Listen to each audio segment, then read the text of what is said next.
नमस्कार, मी डॉक्टर राजीव निरवणे, बाल अस्थिरोग तज्ज्ञ या माझ्या चॅनलमध्ये आज एका कंडिशनविषयी माहिती घेणार आहोत. त्या कंडिशनचं नाव आहे कंजेनायटल पोस्टेरोमेडियल बोईंग ऑफ टिबिया. आपल्यासोबत आहेत मिस्टर झाकणे. हां, नमस्कार. माझं नाव आहे सोमेश्वर झाकणे. मी माझ्या मुलीचा जेव्हा मुलगी माझी पोटात होती आईच्या 5व्या महिन्यातच्या सोनोग्राफीमध्ये आम्हाला कळालं की तिला पायाला टिबिया नावाचा आजार आहे किंवा तिचा पाय वाकडा आहे असं आम्हाला कळालं होतं. तेव्हा आम्हाला आमच्या गायनेकोलॉजिस्टनी सजेस्ट केलं होतं सरांचं नाव की तुम्ही सरांना जाऊन भेटा, त्यांचं एकदा सजेशन घ्या तर की ज्या वेळेला तुम्ही मला भेटायला आलात त्यावेळेला डोक्यामध्ये काय आयडिया होती की डोक्यामध्ये खूप सारे प्रश्न होते की पहिलीच मुलगी आहे, तिला पहिल्यांदाच हा प्रॉब्लेम झाला आहे किंवा दिसतोय, त्याबद्दल काहीच माहिती नव्हती, काहीच आयडिया नव्हती. डॉक्टर म्हणाले की वेळ खूप कमी आहे, 2 आठवड्याचाच वेळ आहे, अबॉर्ट करायचं असेल तर अबॉर्ट करा किंवा मग कंटिन्यू करा. ओके, म्हणजे तुमची मानसिकता होती की ॲबॉर्शन जर सांगितलं तर म्हणजे ॲबॉर्शनचा जर निर्णय घेतला तर तो थोडा जड जाणार होता जड आम्हाला. जाणार होता. म्हणजे खूपच. तुमची मानसिकता अशी होती की आपण यातनं जर काही पॉझिटिव्ह निघत असेल होय, तर आपण डेफिनेटली याच्याविषयी ट्रीटमेंटविषयी विचार करू. विचार करत होतो. करेक्ट. नक्कीच. मग जेव्हा आपली भेट झाली तेव्हा मी तुम्हाला काय सल्ला दिला? आय थिंक 2016 मध्ये. 2016. ॲक्च्युली सर त्यावेळेस लोकमान्याला असायचे, आम्ही तिथे त्यांची अपॉइंटमेंट घेतली आणि गेलो तिकडे. सरांना दाखवलं की आमचा हा सोनोग्राफीचा रिपोर्ट आहे. सरांनी आम्हाला सांगितलं की हा जो आजार आहे हा 100% बरा होण्यासारखा आहे. तुम्ही याच्यावर सायन्समध्ये खूप उपचार आहेत, तुम्ही हे कम्प्लिटली बरं करू शकता. तुम्ही पॉझिटिव्हली डिसिजन घ्या, बाकी माझ्यावर सोडून द्या किंवा मी 100% या बाळाला या प्रॉब्लेममधून बाहेर काढेल, असं यांचं म्हणणं होतं. मग त्यावेळेस त्यांच्यावर विश्वास ठेवून आम्ही त्यांच्याकडे फॉलोअपला कंटिन्युअसली राहिलो. डिलिव्हरी झाल्यानंतर अक्षरशः 5 दिवसाची लहान माझी पोरगी घेऊन मी डॉक्टरांकडे गेलो होतो. फर्स्ट टाईम त्यांचा पायाचा तिचा एक्सरे काढला आणि ते कळालं की तो टिबिया नावाचा प्रकार आहे. तिचा जो पाय आहे डावा, तो घोट्यापासून वरती नडगीमध्ये कम्प्लिटली उलटा होता, यू शेपमध्ये पूर्ण बेंड होता. ते बघून खूप घाबरलेलो, पण डॉक्टरांनी चांगलं ट्रीट केलं आम्हाला. करेक्ट. म्हणजे त्यावेळी जेव्हा हा जो पायाचं हाड होतं Yes. ते असं बेंड झालं होतं हां, आणि पूर्ण. जो पंजा होता तो पंजा पूर्ण म्हणजे हा इथे टेकत होता. हो, गुडघा नडगीला टेकत होता. नडगीला उलटा टेकत होता Correct. पूर्ण. मग आता पहिल्या 1 वर्षाच्या कालावधीमध्ये मी तुम्हाला सांगितलं होतं की आपण फक्त सध्या हेच कॉन्सन्ट्रेट करायचं की थोडं स्ट्रेचिंग करून त्या पंजाला खाली आणूया, येस. जे आपण 1 वर्षापर्यंत केलं. होय. मला वाटतं ती साधारण 1.5च्या आसपास चालायला लागली, 1.25 वर्षाच्या आसपास ती चालायला लागली. चालायला लागले ते. मग त्यावेळेला आपण शूजमध्ये तिची हाईट वाढवून घेतली होय. होती. येस. आणि ह्याच्या ट्रीटमेंटमध्ये काय असतं की जोपर्यंत बाळ चालत नाही आहे तोपर्यंत हा जो पंजा नडगीपर्यंत आलेला असतो, त्याला बाळ चालायला जेव्हा सुरू करेल त्यावेळेला तो व्यवस्थित टेकायला पाहिजे. तर पहिल्या वर्षभरापर्यंत आपल्याला हे करायला लागतं. मग जेव्हा बाळं चालतात तर त्यावेळेला मग पायाच्या लांबीमध्ये फरक किती आहे, त्याचं बोईंग किती करेक्ट झालं, याच्या हिशोबाने मग बुटांमध्ये किंवा शूजमध्ये त्याची हाईट वाढवली जाते.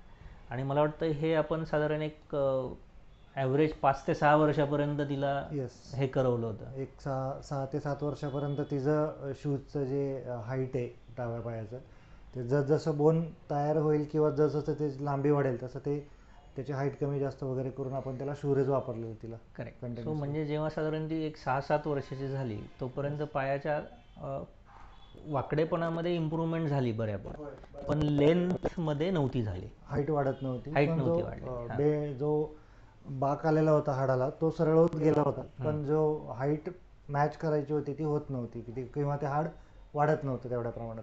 करेक्ट. मग आपण त्यावेळेला काय निर्णय घेतला?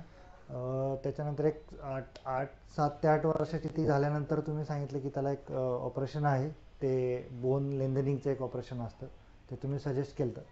तेव्हा पण खूप भीती वाटलेली, पण जसं पहिला तुमच्यावर विश्वास होता त्या विश्वासावर कंटिन्यू करत आम्ही तुमचा डिसिजन किंवा घेतला आपण तो डिसिजन की ते ऑपरेशन करायचं आपल्याला. करेक्ट. आणि बोन लेंथनिंगची सर्जरी आपण पहिली स्टेप केव्हा केलेली? 7 मेच्या आसपास मी आलतो तुमच्याकडे, 2024 मध्ये. त्याच्यानंतर आपण तिच्या टेस्ट वगैरे केल्या आणि 14 मेला आपण ऑपरेशन केलं 2024ला. सो जेव्हा सर्जरी झाली तर जेव्हा ते बाहेरनं रॉड्स आणि हे होते तर त्यावेळेला काय ग, कसं वाटायचं तुला तेव्हा?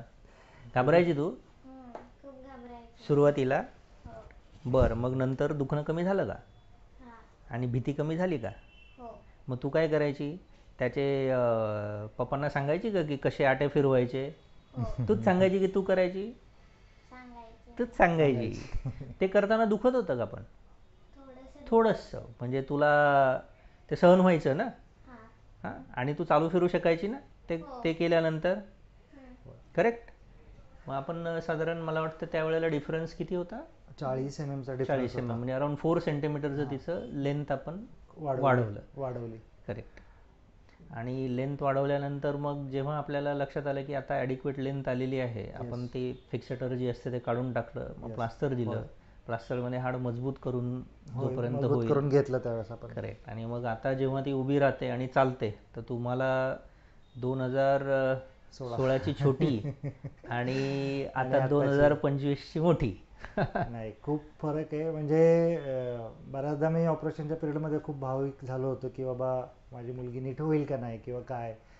पण त्यावेळेस तुम्ही जो सपोर्ट केला, तुम्ही जो मानसिक आधार दिला, त्याच्यावरती म्हणजे ते ऑपरेशन माझं, ती स्ट्रॉंग होती, तिची मम्मी स्ट्रॉंग होती, पण मला खूप भीती वाटायची की बाबा कसं होईल, काय होईल. पण ते खूप छान पद्धतीने तुम्ही हँडल केलं, तुम्ही खूप सपोर्ट केला. आणि माझ्या डोक्यात जे होते की माझ्या मुलगीला मोठं जाऊन लोक लंगडी म्हणतील, पांगडी म्हणतील, हे जे डोक्यात होतं ते आता तिच्याकडे बघून असं वाटतं की ते नाही, ते कुणीच म्हणू शकत नाही आता की ती परफेक्ट झालेली आहे, आता ती व्यवस्थित चालतीये, तिला कोणी त्या हँडिकॅप किंवा काय असं म्हणू नाही शकत आता. आणि तो सगळं तुमच्या प्रयत्न आणि ऑपरेशनमुळे ते सगळं शक्य झालंय.